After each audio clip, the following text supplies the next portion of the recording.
මූලික අධ්‍යාපන හැමෝටම අවශ්‍ය දෙයක්. විශේෂ දක්ෂතා තියෙන කට්ටියට විශේෂයෙන්ම අවශ්‍ය දෙයක්. අම්මේ තාත්තේ උඹලගේ දරුවෙක් ඉන්නවනම් අනිවාර්යෙන් මූලික අධ්‍යාපනය දෙන්න.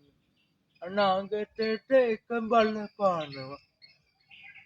අපි වගේ කට්ටිය හිමින්තරේ ගමනක් යන කට්ටියක්. ඔබත් ඒකට උදව් කරන්න.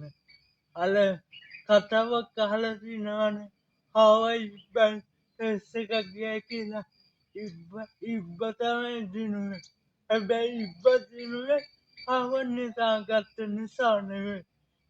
ඉබ්බ හිමින් ගමනක් ගිහපු නිසා තමයි ඉබ්බ දිනලා තියෙන්නේ. ඒ වගේ අපිටත් අවස්ථාවක් හදලා දෙන්න. ඔබත් අපිත් එක්ක එකතු වෙන්න.